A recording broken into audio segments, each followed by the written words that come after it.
Hello everyone, welcome back. Today I want to do a different interpretation on Lignitzer's play number 3. I've already covered this in the past, but I've received some very good information from Yorgos from the Greek Historic Fencing Society, and he provided me with some good text describing the Wechselhau, which is a component of Lignitzer's play number 3. The way I had interpreted the Wechselhau was a very loose translation of any changing cut. So basically, if you're going from one direction and change it into another direction, whether it's high to low, I had interpreted, I interpreted that to mean the Wechselhau. Yorgos showed me some text where it was being translated very specifically as a downward cut. Okay, let me do it with the longsword. So out of the longsword text, he showed me an interpretation of the Wechselhau that showed it to be a downward cut followed by an upward cut. Okay, so a downward cut with an upward cut. Now, before I go any further, let me explain what I do in this channel. And I covered this in my very first video, and that was a while ago. So let me go through that again. What I do in this channel is, I like to study hema. Hema is basically a study of the historical texts. I try to look at them, and what I try to do is I am not a translator. Okay, I don't study historical texts in the sense that I read them in their original languages and try to, do a translation. What I do specifically is I have 16 years of fighting experience, right? So that's on one side, right? And on the other side, I like to read translations and interpretations of historical texts. So what I like to do is I like to basically say, hey, here I have all my years of experience, and now on this side over here I'm reading the text. Let me see how the historical stuff fits in with the stuff that I have been doing, with the practical fighting that I've been doing over 16 years. Because what I have seen is that a lot of the stuff that I do through practical sword fighting follows a lot of the historical stuff. And it kind of makes sense because basically people have two arms, two legs, they move the same way. So it makes sense to me that regardless what source people are using, they're going to arrive, if they're moving in the same way using a similar weapon, they're going to arrive at similar conclusions in terms of how to best use those weapons. Okay, so that's the focus of this channel. That's what I do. I have on the one side I have my practical fighting experience, on the other side I have my study of hema, and I try to kind of combine the two, and I try to say, okay, when I'm fighting, this is the way I use that historical stuff. And it's kind of like when you drive. There's two ways you can learn to drive, right? You can look at a driving manual, right? And you can, just without having any knowledge of driving, you can look at the information in the driving manual and then go and apply that to driving a car. Or you can basically take the car, go out, start driving. After a couple of months of driving, a whole bunch of accidents, whatever, you run off the road a couple of times. At some point you'll figure out how to drive straight and not hit things. Well, at some later point in time, you go back and you look at a driving manual and you're like, oh, okay, yeah, this stuff that I see in this manual, it resembles the way I actually drive. Okay, so that's what I do in this channel. I come at it from kind of a reverse direction.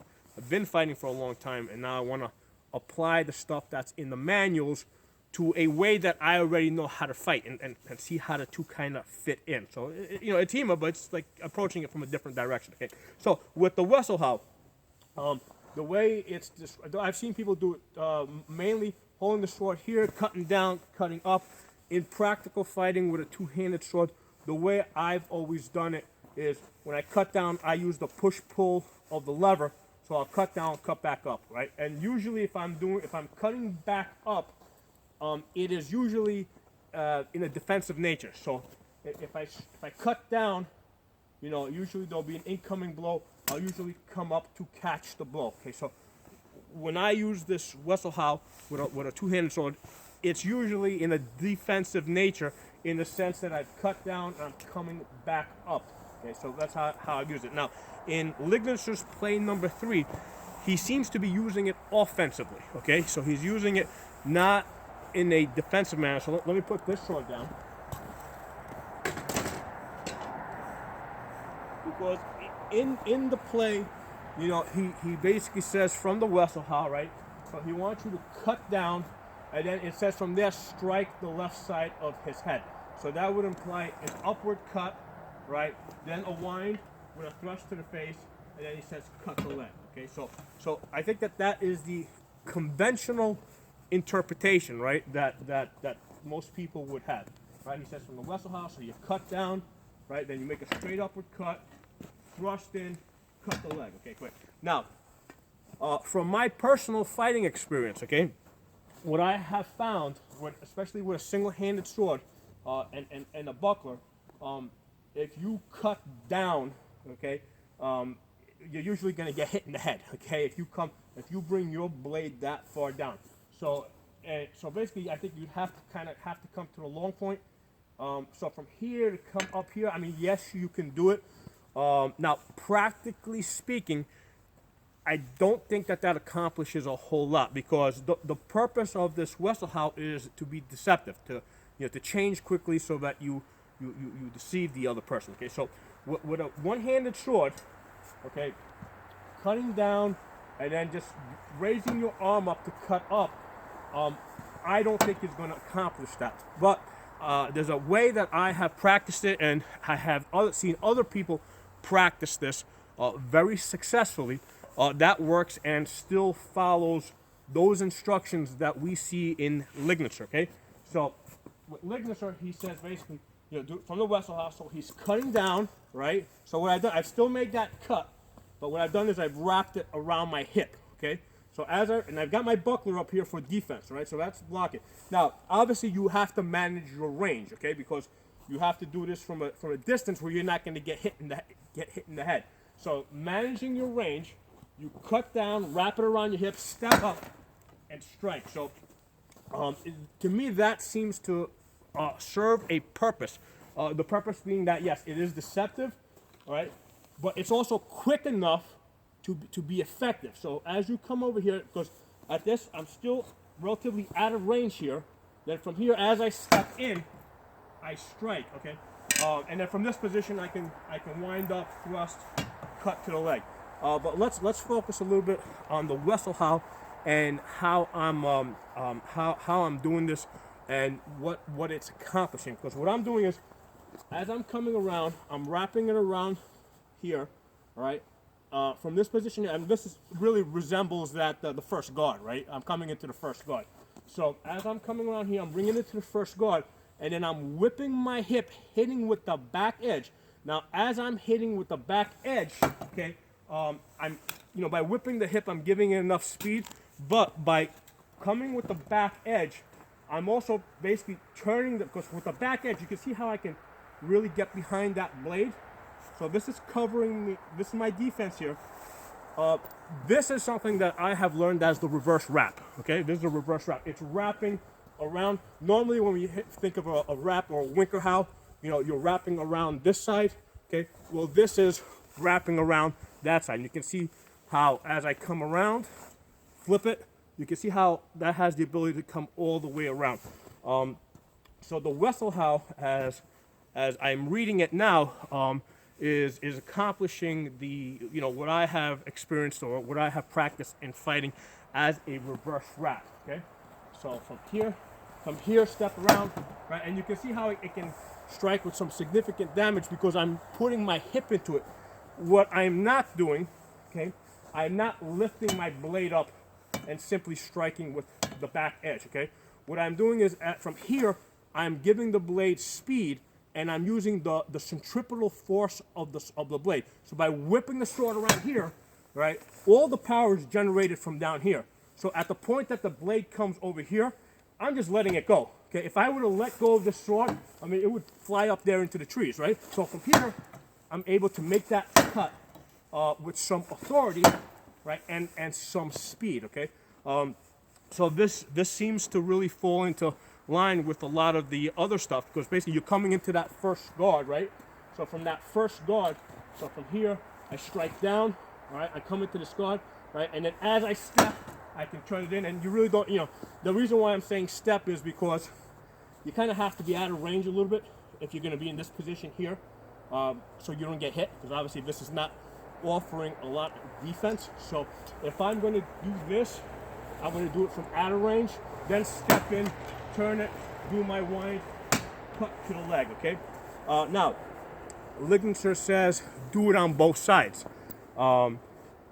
which is interesting because there's two ways you can see it. Is he telling us to, because he says to cut with the long edge to the right leg, okay? So the question becomes, well, is he saying cut to the left leg instead, right? Because that's one way of interpreting that, right? You can say that when he says do it on both sides, what he's doing is, what he's telling us is to make this Wechselhau cut, okay, thrust, and then instead of cutting to the back leg, bring it in to hit the other leg. That's a possibility. But I think he's saying do the whole thing completely on the other side. So instead of striking a diagonal blow to the right, because now I'm cutting down diagonally towards my left side, right? I'm going to cut to the other side now. So from the other side, if I'm going to cut, okay, same idea. As the sword comes back here, I'm going to follow it back with the back edge, right? So if I cut to this side, I'm going to bring it back here, and then follow it around. Okay, so basically this is what they call a J hook, it's another wrap shot basically. All right. So as I cut down, I'm going to let the sword come out, and then from here, rip it around. And as you can see, because I'm using the centripetal force, I'm able to use a lot of speed. The blade has to move fast enough so that the other guy can't see it. So if you're going through this slow, right? If you're doing this like here and then up like that, well, they can see that blade. That's not going to accomplish much. It has to be fast enough so that they really can't see the tip like that, right? That's because the sword's all about speed, right? This is a weapon of speed. So on the other side, right, I'm going to cut down, wrap up this way, okay? Thrust up, okay? And then he says cut to the leg, okay?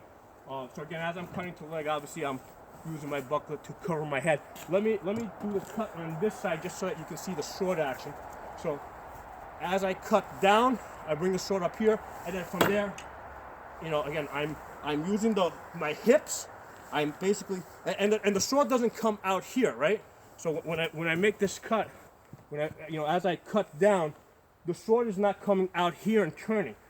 I am turning the sword, close to my body, right? So as it comes in, I'm turning close to my body, right? You can see how the blade, comes in, and then comes in tight and comes around.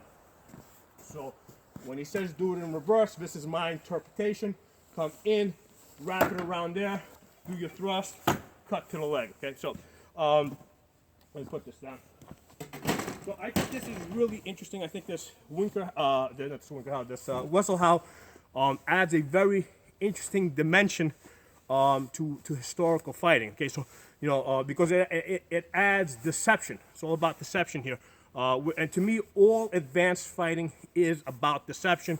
And that's in ancient combat as far as modern combat as well. Okay, all modern combat is about deception, whether it's individual combat or if you're moving troops around. Right, you want to convince people you're going to be on one side so you can attack them somewhere else. So the Wechselhau brings that element into historical fighting. So it's really interesting for me. So I hope you guys enjoyed the video. If you like it, give it a thumbs up, share it. I'll talk to you guys soon.